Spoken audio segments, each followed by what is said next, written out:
Thank you, Mita, for that full introduction. This is a very serious topic we're going to talk about today. We're going to talk about project fraud, the risk for managers. I take my time talking to you today about project fraud. We are in turbulent times, not in the United States, but around the world. Come to the significant role of project managers. We need to be aware of as we talk about project fraud. And one of the things that I want to talk about today is the impact of fraud on the companies you work for. So what I'm going to take you on is a journey today about project fraud. By the end of this presentation, here's what I want you to take away. I want to make sure you clearly understand from a moral, ethical, and legal standpoint what project fraud is. I'll be able to understand symptoms of project fraud. I want to take away benefits of understanding and being able to analyze project fraud in what you do every day as project managers, program managers, and portfolio managers. You're able to understand how project fraud starts. It's not something that just creeps up on you. It's something that is inherently built in some company's culture. But you understand what you're doing. The value proposition of why you need to be aware of project fraud and how significant it is and how it hurt your organization. And then to wrap up, I'm going to give you some strategic objectives to how to deal with it from a tactical standpoint. And now, what is a way to implement this, and how does the program management office help you in dealing with project fraud, and how can it help you guide what you're doing? As we begin to talk about fraud in the world today, you've known about the past. We've about news for many, many years when Enron collapsed. Enron was the beginning of a change in financial reporting in the United States. Enron caused us to be able to be forced into a situation of Sarbanes-Oxley. Got involved because so many individuals got hurt because of Enron. So many people lost their entire retirement because of Enron. The character extended beyond a few bad CEOs, and these CEOs knew, along with their chief financial officers, that they were cooking the books, doing things to make numbers on paper look good for Wall Street. They find in their own unethical way to present information to Wall Street to make their revenue and their profits look better than what they were, to try to get value and reputation and recognition from Wall Street. The companies at large they're in a situation where corporations today are being trusted by the American public. Their stocks are not being purchased the way it used to be, because the American public no longer trusts these corporations. So they having to rebuild the trust between the shareholders and the organization. Shareholders saying, I don't trust you anymore. Shareholders are saying, CEOs, you're making too much money for value that I'm getting for my shares of stock I own in your company. My dividends are not there anymore. The value of my dividends are not there.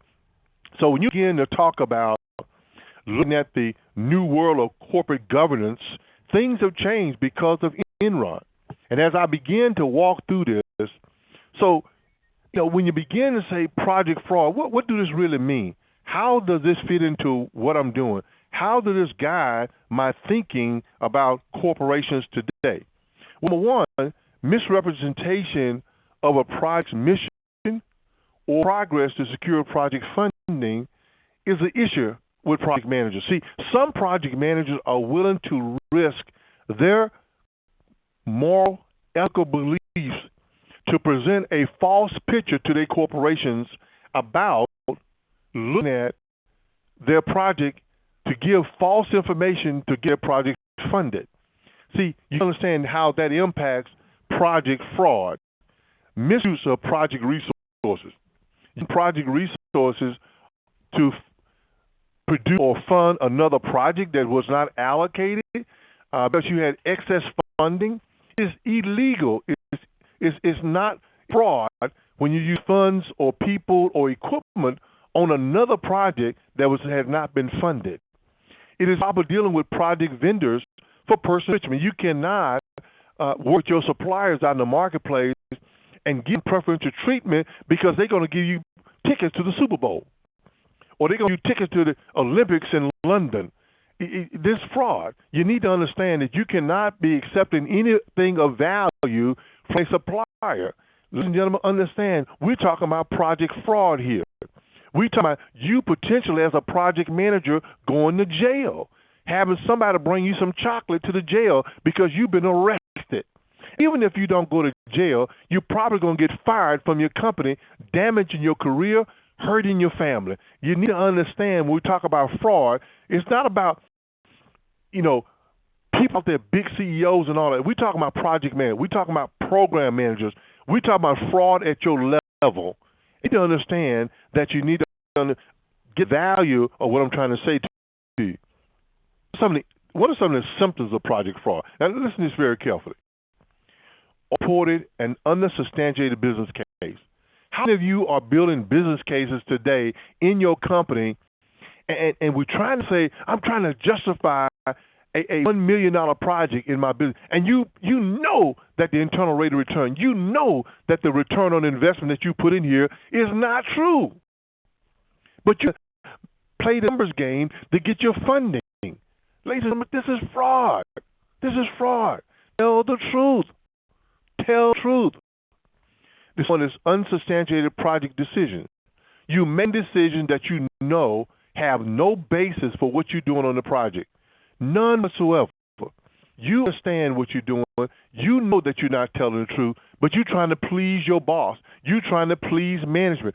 Tell management the truth. Now, we tell management the truth a lot of time. It makes you look bad. They may get angry. I'd rather for them to be mad. I'd rather for them to be angry. But tell the truth. Tell the truth about the risk involved in this project. Do not sugarcoat it and give them false pretense about the project. The third one is unreported initial estimates project life costs. How many times have I seen project managers give these estimates for their project because they're trying to get funded? How many times have I seen project managers overinflate their estimates and try to get funding for their project because they know that their boss is going to cut their estimates in half anyway? That's fraud, ladies and gentlemen. These are symptoms of fraud. You say, well, I had to overestimate my project because I know my boss was going to cut it anyway. I don't care if you want to cut it. Those are symptoms of fraud. You are building into your DNA fraudulent ideas and concepts. Here's another one. Underreported initial estimate for project maintenance costs. You know that a lot of things you put in about the maintenance of a project once it's done, you are faking it. Faking it. When you fake it, you are having symptoms of fraud. Unreported costs. I'm not going to report these costs into my project because if I did, it's going to reduce my internal rate of return. It's going to blow up and cause my return on investment not to be what I project to be. So these costs, I'm not going to report. That's symptoms of fraud. Over-reported schedule progress. Lying about your schedule. Lying about your schedule. Those are, again, things that you got to be careful with. Tell the truth. Project managers, program managers, portfolio managers, tell the truth. Fraud. Let it be what it is. Let it speak the truth. And you come out better. You say, but I may get fired for telling the truth. So what? Get fired. I'd rather you to be fired for telling the truth than be fired for lying. Fraud is a serious, serious piece at the project, program, and portfolio manager level. Again, it's not just about CFOs and the C level. Over quality progress, you are saying that the quality of your product is better than what it is. Now, we have a consumer product that goes out to the marketplace. What if you some product that is in the drug market or the beverage market or the food market, and you're reporting a certain level of quality, and some people get sick, get contaminated, or die because you misreported the quality progress in your project. You are liable for those people that got sick. You are liable for those people that died. You need to go to prison, not jail. You go to prison, project manager, and have a sign put on your door about what you did. Project asset misuse. Misusing, there have been cases where project managers will misuse equipment for personal use. You got to be careful. Conflict of interest and kickbacks. There are managers that have been caught receiving kickbacks from projects for personal gain, for personal use. There have been vendors overselling their capabilities, and you knew about it. Put into it. These are all symptoms of fraud, and not run your project or your business in that sense. Here's another one. Estimate that 6% of companies' revenue is lost through fraud each year. 6% of companies' revenue are lost to fraud each year. Think about how much money that is. Think of the company that you're working for while you listen to my voice. 6% of $1 billion, 6% of $25 billion, 6% of $96 billion. Do the math. That's a lot of cash. A lot of money lost that could have been used to enhance the lifestyle of the employees working for the company. That's a lot of cash that could be used to hire new employees and reduce the unemployment rate in our country. See, this translates to over $600 billion in losses each year. $600 billion with a B. $600 billion lost. This fraud that's reported.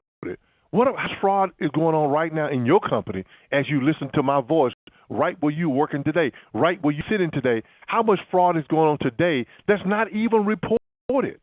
According to the Association of Certified Fraud Examiners, this is a major, major problem with U.S. corporations. Small company, medium company, large corporations. Fraud has gone off the chain. Think about this. 2-3% of revenue normally because of lost fraud. We're talking about the benefits. The benefit of reducing fraud. Now, 2-3% of the $600 billion being saved, that's still a good savings. Enhance market value by 10 to 12%. It reduce fraud in your organization. Reduce penalties by 40%. And see, we get into this fraudulent state, the government steps in. They step in and begin to penalize your company. Not only do you have lawsuits, but you got civil suits, you got fraudulent suits, all kinds of things begin to go on. You need to begin to look at how you're running your company. You need to begin to look at how your projects and programs and portfolios are running your company. Ladies and gentlemen, you got to help reduce fraud. And fraudulent pieces can be stopped right at your level as you listen to my voice. Project management, program management, you can stop this now. You can stop this. Reducing project fraud. Use audit fees because under SAS 99, which is used to help do audits, you can now reduce audit fees because when auditors come in, the federal government sends the auditors in, audits are very expensive. And your company got to pay. So it's more money out the door for things that could have been used to help the company inside. You got to pay these big hundreds and hundreds of $1,000s in audit fees. 2, prevent civil lawsuits. Where's the civil lawsuit coming from? It's coming from your shareholders. Shareholders are mad. They mad because of how you are running money and using capital dollars in your company to run these projects in the portfolio. Look at what's going on right now. Look at Hewlett-Packard. Everybody look at Hewlett-Packard in the news. Meg is saying, look, I got to cut 25,000 people in my company because of the last 8 to 10 years, how projects and portfolios were run at Hewlett-Packard. 25,000. And if you look at this month's Fortune magazine, she says that HP has been a dysfunctional company. Dysfunctional company. Ladies and gentlemen, that's the huge impact about how you run projects. How you run projects. And just recover more of the loss when you manage fraud. Maintain a positive brand image. Think about it. Every time you do something that's fraudulent and it hit the news media, it affects the brand that you're working for. No company you're working for, it ends up on CNN. It ends up on Fox News and other local channels in your community. Your brand is damaged. The consumer sees the damaged brand. And when the brand is damaged, guess what? They stop buying a lot of your products. They stop doing with you because the consumer says, I don't want to be working and buying from these knuckleheads. So you got to begin to look at where you are, how you're doing things, because fraud is just not something that happens inside your company. It causes lawsuits. It causes the consumer to say, I do not want to be with these crazy folks. So that's a key that you got to understand and need to make sure that you understand the impact on your brand image. Current situation right now. If I look at the recent financial reporting disasters has contributed to a couple of things. Deconfidence in financial statements. You know, some companies, well, I have audited financial statements. So what? So what? Financial statements are some of the biggest lies in corporate America today. Even auditing firms are lying, helping you to lie. And they're dumb enough to put their company name on those fraudulent, audited financial statements. They do need to go to jail. You and them in the same cell together. You go to jail. We're in a stagnant economy. Here's another thing. You are having these companies losing money because of fraud, cutting employees because of fraud. It damaged our economy. And then we want to blame the government. It's not government. It's fraud inside these companies. A lot of fraud is going on. We can the impact when we make decisions. Now, why am I talking this way to project managers and program managers? Because, guys, you at the ground root of where a lot of this stuff is going on. You can begin to help stop some of this stuff. Right now, the current situation is ugly for us in this country right now. Internals are being asked to play a larger role in corporate governance. Corporate governance now is huge, huge. Companies are spending millions and millions of dollars on governance because the SEC requirements for public companies to have internal audit departments so that they can go around and begin to audit capital projects. How is that money being spent? Is it being spent for the purpose and intent it was set to do? It was viewed as a key defense in auditing company activities. But see, auditors like the idea of being the cop inside your corporation. They want you, the project manager, to audit. Be careful and mitigate what you're doing so fraud does not become part of your project's DNA. Time Magazine named an internal auditor 2,000 person a year. Why? Because this auditor was out doing whistleblowing on the U.S. government. See, there's fraud in our government. Fraud in all departments of our U.S. government. You got to be careful. Whether you're working on a government project, a commercial project, or higher education project, fraud is impregnating everything we're doing. PMO are not on the map when it comes to corporate governance. And this is a lying shame. Come there are faking it. So you have a PMO. Yes, we have a program management office. They're lying. Hear me. In your company, people may be lying about having a PMO. A management office is a structured organization that helps guide the value of what you're doing on projects. And people, many companies do not understand a program management office. Okay? It's not there, no legislation to support PMO functions. None. Sometimes I go into companies and I say, well, let's go visit your PMO. Well, I go down the hall and visit the PMO, and it's one person, not a PMO. That's a program management office. Most auditors wouldn't know a PMO if we're staring straight at one. Because many corporations do not have a structured PMO, a true PMO. Now, there are some out there that has an excellent PMO. It's structured properly. Project managers and program managers are part of that organization. They're dispatched out into the business, part of the business, to help support and guide projects. I'm telling you right now, the PMO is a significant part of eliminating project fraud in companies. But still, companies don't utilize the PMO the right way.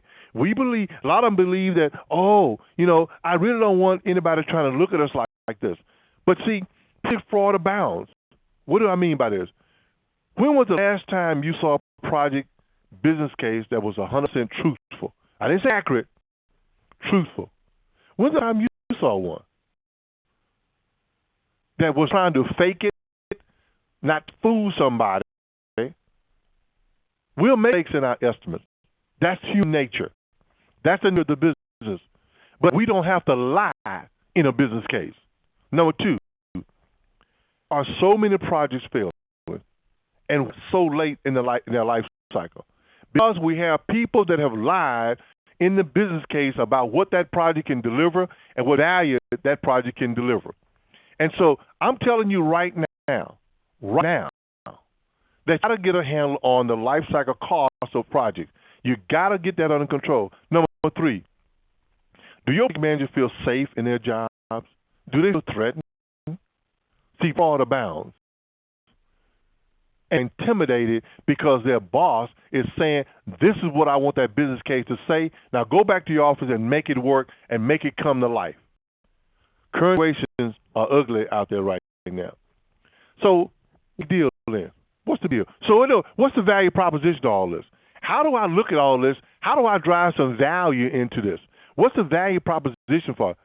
Do auditors review project critical paths for projects that are audited?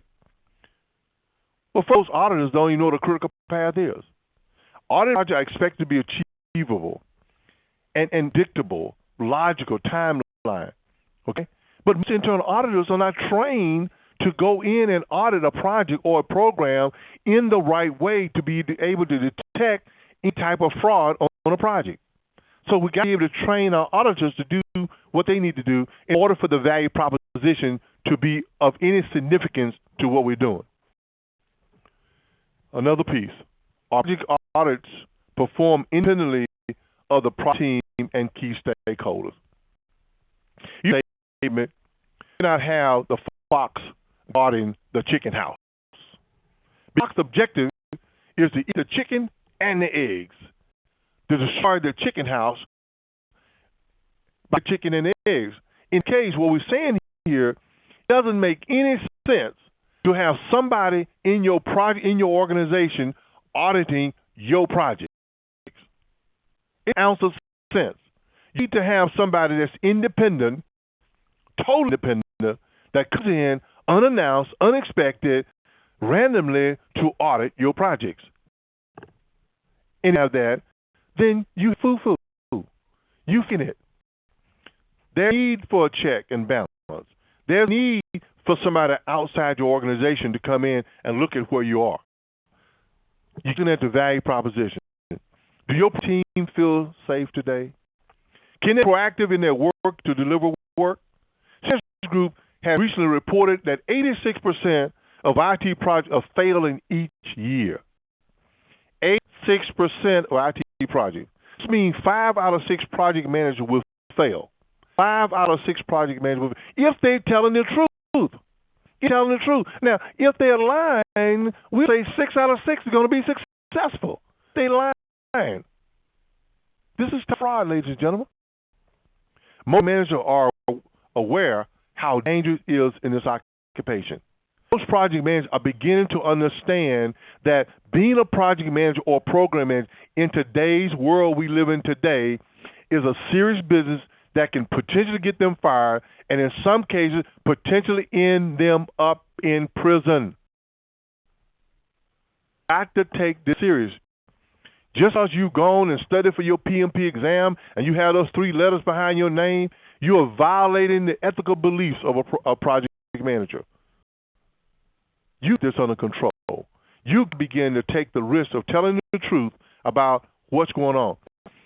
This high-risk occupation to be a program manager. And if you hear my voice today, take one thing away from here. Take away from here. You need to change your mindset. You need to change how your organization is managing your capital dollars in your organization. You need to be telling the truth about the value of what you're delivering for the organization. Talked about that wonderful organization called the PMO. Listen carefully. I didn't say project management office. I said program management office. Big difference, another subject. But see here, it is a critical success factor in managing projects away from project fraud. You can have a governing body called the program management, and it is structured properly, right? And reporting the organization to the correct people, you will find that the PMO will help you mitigate risk and help you potentially get out and get rid of fraud in the organization, because they bring in an outside auditing team to come and audit all projects in the PMO in your portfolio. Now, as a PMO, the project management community feel safe? Probably not. If it did, have a very strong governance program to guide your projects inside the PMO. As a project manager, do you feel safe in working with your company? And from other influences, do you feel safe that your boss is not going to threaten you because the business case doesn't look like he or she wanted it to be? How does it happen to you? Put your hand. And I know it's happening to somebody that hears my voice right now. It probably just happened today. It probably happened last week. But think about it. Rubber hit the road, and that project doesn't deliver the rate of return, the value, or the return on investment. Your credibility is on the line. And it could potentially your job on the line. Or even worse, it could be you going to prison for something that somebody made you do. You got to stand up. Feel safe in your organization. Are you any type of safety net that's in place that will catch you if you fall in your objectives? Probably not. Because you probably walk around your organization afraid in many cases. Does you know how to detect potential or current fraud? Not necessarily, because if you don't have a PMO in place, if it's not a structured PMO that's functioning properly, you don't have a safety net. You know what I'm saying? To protect you and guide you. That option is critical to how you do. So how does fraud start? Fraud is a very part of your business, very much part of your culture. And from being a consulting firm that travels around the world, looking at how people do things in companies, I'm amazed sometimes, not all the time, I'm amazed sometimes about what I see project managers doing. Amazed sometimes to hear what their directors or their VPs are telling them to do. I'm amazed sometimes that these project managers are so fearful about the job because they have a mortgage to pay, that they got children to raise, they got family to raise. I'm amazed sometimes about what I see project managers doing in projects today. It is sometimes disheartening and frightening because I see. Fraud often originates because employees don't want to report bad news. They're afraid to report bad news. They're afraid that they're going to get chewed out. They're afraid they could potentially be fired. They're afraid of what's going on. They don't want to report bad news. They report a scorecard that's all red. The truth, if it's all red, so what? Be all red. Tell the truth. It's your job. And save your credibility. Save your family. Save your own self. Project often results from poor planning. Poor planning. A lot of times poor planning occurs because you're being forced to do things. You're being forced to make a schedule say what they want to say. You're being forced to make a budget say what they want to say. You're being forced to make a business case say what somebody else wanted to say that's above you. Today, these ways that fraud starts, these ways that you got to be careful, because if you don't, you're going to be in trouble.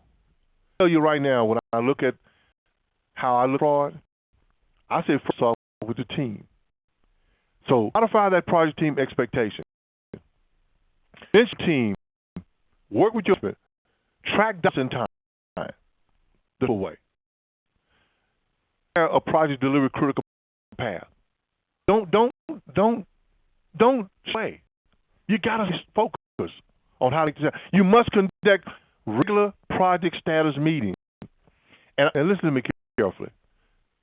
They must be reporting the facts as they are, not facts, not data you're making up. Facts as they are is critical.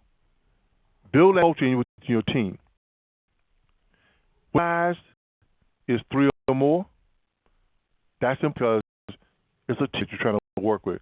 Must be mapped to a particular enterprise level objective. Why am I doing this project?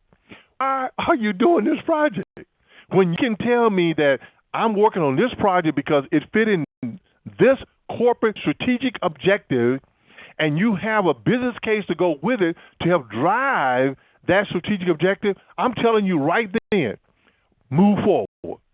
When I mean that, Frank, I don't have a clue what strategic objective my project fit in, I'm telling you, ladies and gentlemen, there is a critical, quick view for me of a symptom of project fraud.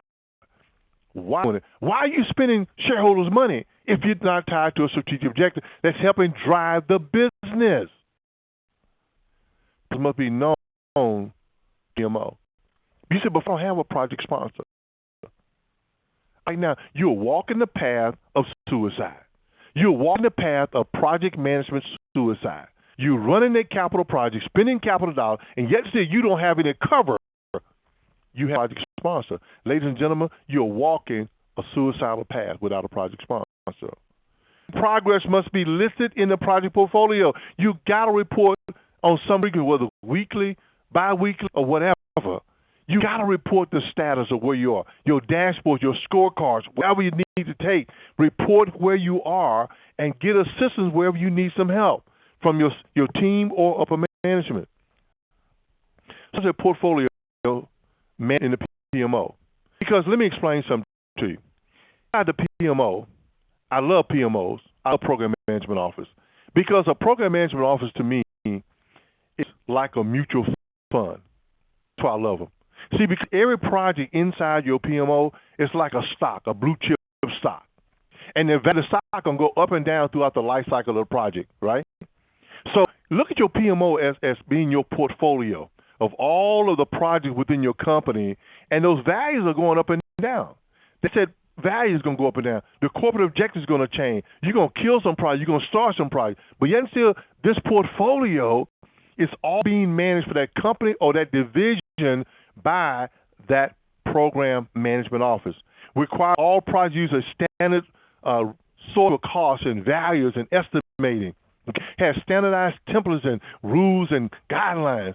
See, when you begin to do this, you are now working in the area saying, I'm going to manage fraud and not let fraud manage me or my team or my organization. The portfolio in your PMO is a critical source. It is your guidance source. Another piece that requires all projects to plot critical path. How many are on a project right now? Raise your hand. How many of you are on a project right now and you don't have a project schedule? You don't critical path. You don't hear else. Because we're working so fast and moving the road so fast, you have not done your preparation. You have not done proper planning. Another one, produce a PMO plan for your record. Right? Because when it's all over with, when this project all over with, I need to be able to go back, if I'm in your company, and look at historical records. If I am audited, my documentation need to be in the right format to protect me and the members of my team and of management. Gentlemen, if you don't do the proper planning to drive it and you don't have PMO in place, I can walk through your organization, I can smell fraud all on the walls of your building, all in the walls of your office. I can smell it. It's all down the hallway. Fraud just oozing out the walls of your office. So how do I deal with this? is build a service relationship with the internal auditing. I need you as a PMO that I work and maintain a consultant nature with the workforce that serve. The goal is serving the business unit in the organization. I need to be viewed as a consultant to those business units. The PMO have service level agreements. I need to be accountable to the auditing team that's going to come in and audit me. I need to ensure that we have an SLA in place that I can audit by. I need to ensure I maintain an objective so I can be looked at and not cause fear within the organization. I need to have an attitude that says the auditing team is coming to help me, not to hurt me. Make sure I'm not going down the wrong path. They come to check and see if I'm doing anything that's going to hurt me or hurt my team. See, I would invite an auditing team in. I would invite them to come in anytime they want. What do you got? Fear. Unless you're doing something wrong. Then fear. I would say corporate governance program that help me guide my team and to create fraud and just not fraud out of my organization. So my PMO can incrementally improve corporate governance if three things happen. This is portfolio management reporting. Report on the portfolio. Report on every project within the portfolio in the PMO. Map the objectives and make sure they tie back to the corporate objectives. Executive ownership for each specific corporate objective. Have a project sponsor.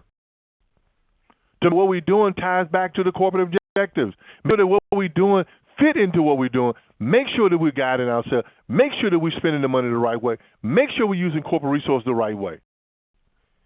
It's that we reduce project fraud in our organization. And you as project manager can make that happen. PM can incrementally improve this also by knowledge of the fiscal year project work. Make sure you understand what's the plan for the year. Plan in terms of number of projects and related budget. You cannot do 400 projects in a year with 40 people. Get out of this business of calling task projects. You'll be amazed to me when I travel and I say, let's talk about your projects. Begin to give me a list of tasks. People are still confused about what a project consists of and what a project is made of. They ask when I'm asked, show me your project portfolio.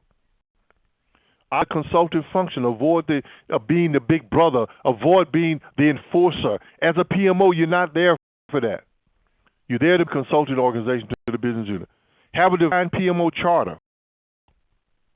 Expect projects to have charter. You need a PMO charter that talks about your value proposition to the business unit. I need you, PMO. Why need you at all? You have a value proposition to guide what you're doing there. Project prioritization is critical. Remember I said you can't do 400 projects with 40 people? You got to prioritize them based on the strategic objectives of the business. The business must know what the corporate objectives are. You know what they are, because why are you working on a project that has no value? Why are you working on a project that does not tie to anything that you're talking about within the corporation? On this project, Frank, because my boss told me to. Saying, wrong. Your boss. Professional challenge your boss. Ask them, show you, explain to you. How ties back to the corporate objectives. Project managers know the order of strategic importance. Why am I spending $1 million on something that doesn't add any value to my company? What if I write a check out and pay for the project and that shows value, I'll reimburse you your $1 million. I give you, because the project failed, I'm not going to give you no money. Your attitude and belief system would change if you just as your money. And I got a little secret to tell you. When spending your corporate dollars, it is your money. Because you have been trusted as a steward over that money to do what's right for the company, to build value for the company, for the employees of the company, and the consumer that's buying your goods.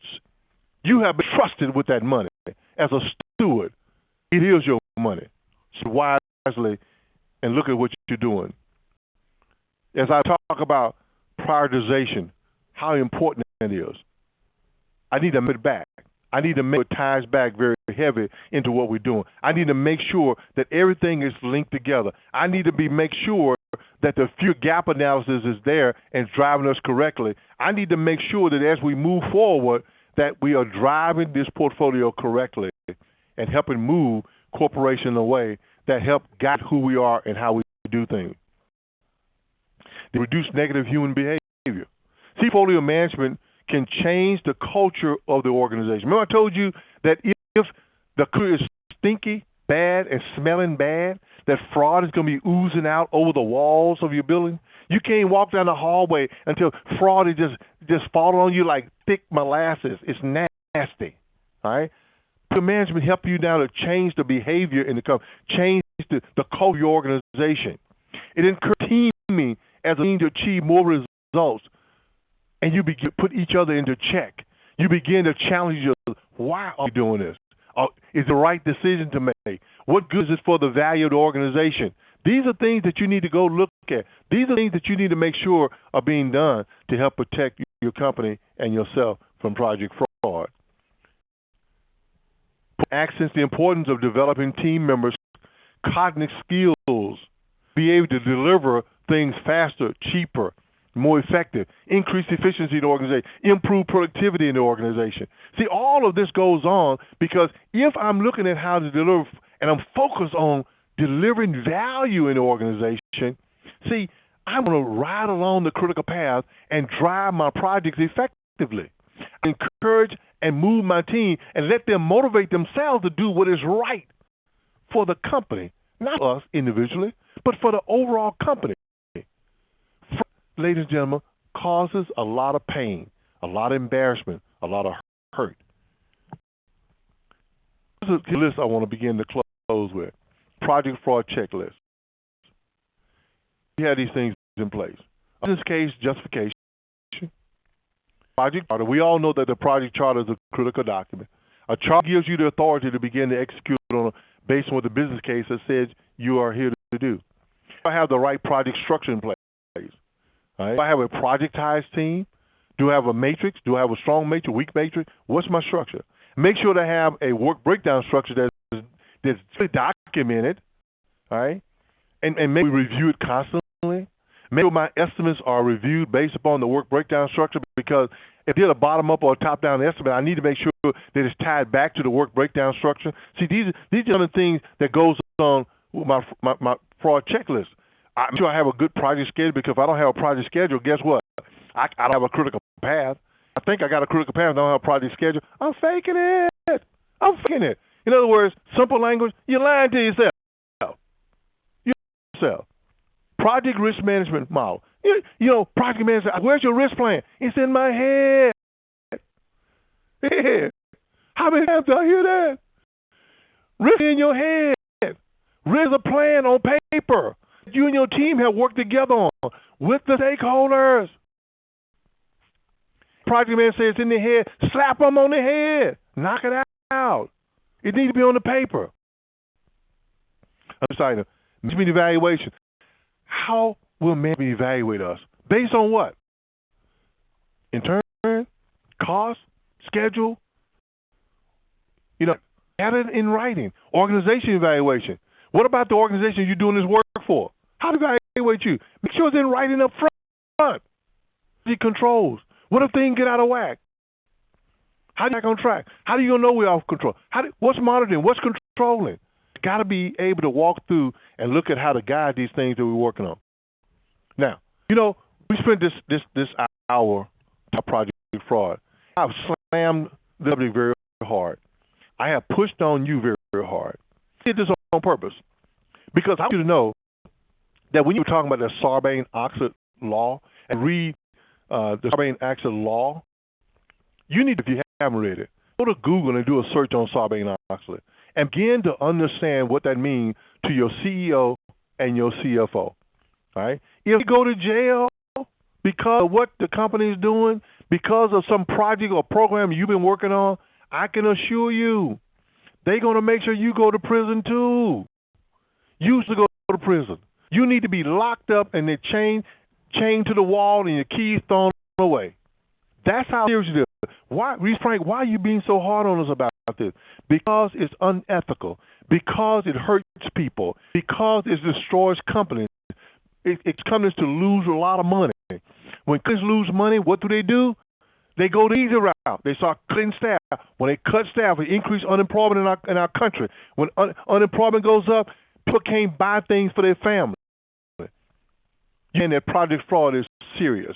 I brought this message to you today because I want you to think about every time you make a decision on a project, every time you do something on a portfolio, every time you do something in a program, whether it's for an internal project or an external project, you need to understand that you are potentially hurting a lot of people, not just yourself.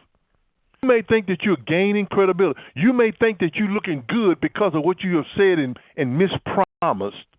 But ladies and gentlemen, I'm telling you right now, fraud is serious. Fraud is serious, and you need to understand that. So I want you taking this away from this session today because I bet you have a lot of questions for the team that's standing by to talk to you right now. And I'm bringing you over to the team that's going to answer your question, and team's going to guide you through. Make sure that you ask any question you want. And right now, I want to thank you for attending this session, and now turn it over to the team for asking questions. And thank you very much.